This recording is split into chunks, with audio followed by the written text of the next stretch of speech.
नमस्कार, मैं हूं ऐश्वर्य प्रधान। मैं आज भारतीय जनता पार्टी के प्रदेश कार्यालय में इसलिए खड़ा हुआ हूं कि यहां पर सुबह से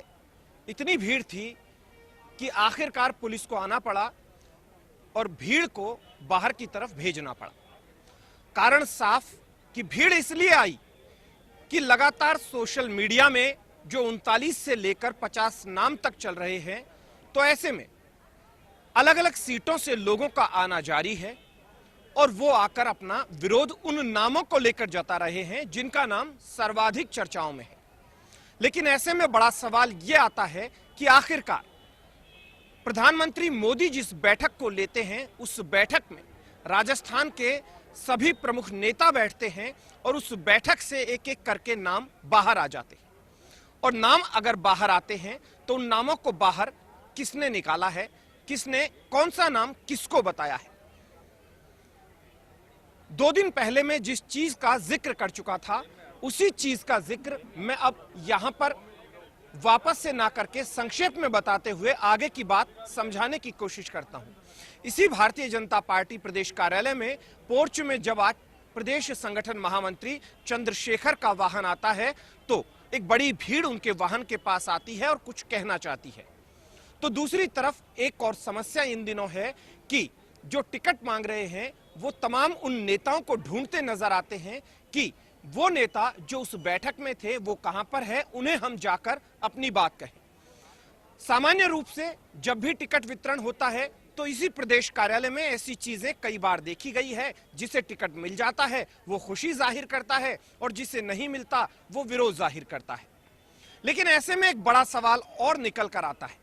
यहां पर कई कार्यकर्ता ऐसे भी आ रहे हैं कि मिसाल के तौर पर किसी एक विधानसभा क्षेत्र को उठाकर देख लीजिए, वहां पर यदि उन्हें लगा कि यह पैराशूट से नाम आया है या फिर पिछली बार पार्टी की बगावत की थी, पार्टी के कैंडिडेट को हराया था लेकिन पार्टी में शामिल होकर इस बार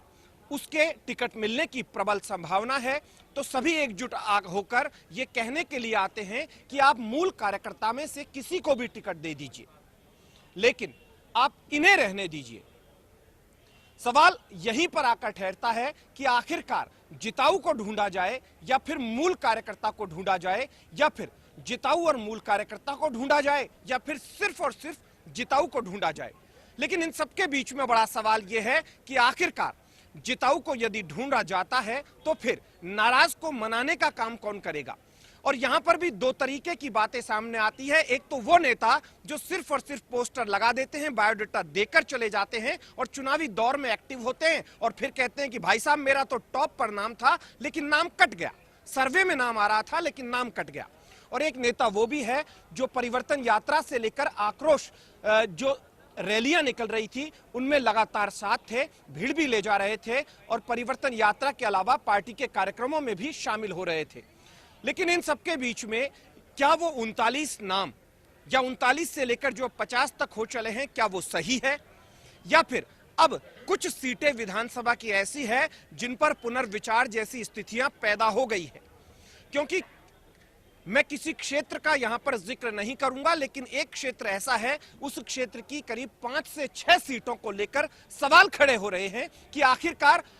उन सीटों को लेकर रातों रात क्या हुआ कि वहां की जातिगत सियासत भी बदल गई। जो पिछली बार जिस जाति को दिया जाता था उस जाति से परे और पूरी ही जातिगत सियासत को बदलने की कोशिश की गई। दूसरा सवाल यह आता है कि क्या वो 39 नाम या 39 से लेकर जो 50 नाम हो चुके हैं उनमें से कौन कौन सी ऐसी सीटें हैं जिन पर पुनर्विचार किया जाएगा। तो मैं यहां पर आपको फ्लैशबैक में लिए चलता हूं कि प्रधानमंत्री नरेंद्र मोदी का जोधपुर दौरा होता है। जोधपुर दौरे से ठीक पूर्व विचार परिवार में बड़े पदाधिकारियों का जयपुर में आना होता है, उनकी बैठक लगातार चलती है और उस बैठक के बीच में ही बीएल संतोष जयपुर आते हैं और बीएल संतोष जयपुर आकर लंबी मंत्रणाओं का दौर शुरू करते हैं और प्रमुख नेताओं को भी बुलाते हैं जो अभी भी हालांकि जारी है। कुछ देर पहले अर्जुन मेघवाल आरएसएस के कार्यालय में भी गए थे, तो दूसरी तरफ और भी लीडर हैं वो भी विचार परिवार में लगातार जा रहे हैं। तो क्या बीएल संतोष जो फीडबैक लेकर गए उस फीडबैक के आधार पर कुछ परिवर्तन संभव होगा, या फिर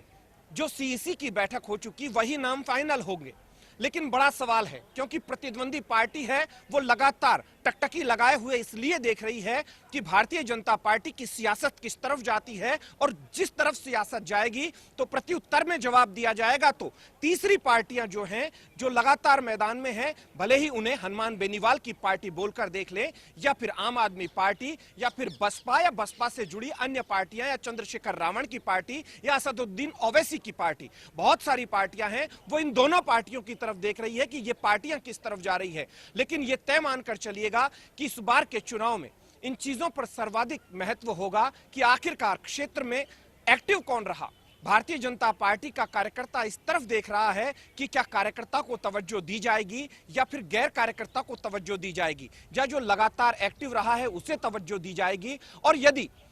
तवज्जो किसी को भी दी जाए और जिताऊ को टिकट दिया जाए तो फिर बैलेंस किस तरीके से किया जाएगा, क्योंकि नाराज जो हैं उन्हें मनाने की जरूरत है। क्योंकि आज इसी कार्यालय में ऐसा भी देखा गया कि जो पूर्व में मंत्री रहे हुए हैं और जो विधायक रहे हुए हैं वो भी विरोध के लिए यहां पर आ गए,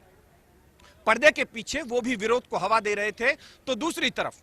दौसा जिले की सीट को लेकर भी किसी व्यक्ति के द्वारा एक बवाल खड़ा करने की कोशिश की गई। तो क्या पार्टी उन्हें समझाएगी, या फिर उन पर कोई एक्शन लेगी, या फिर सभी को बंद कमरे में बिठाकर समझाने की एक प्रक्रिया शुरू की जाएगी। सवाल बहुत सारे हैं, लेकिन इन सभी सवालों के बीच में मैं आपको इस वक्त की बड़ी अपडेट यही देना चाहूंगा कि यह तय मानकर चलिए कि 39 की जो सूची थी, या 39 से लेकर जो 50 तक जा पहुंची थी, जो सोशल मीडिया पर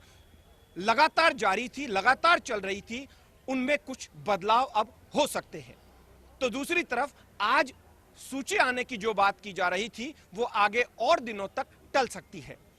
क्योंकि यहां पर अब स्थितियां कुछ बदलती सी दिखाई दे रही है। इंतजार कीजिए, कल मैं फिर एक नए विषय के साथ आपके साथ रूबरू होऊंगा। तब तक के लिए नमस्कार।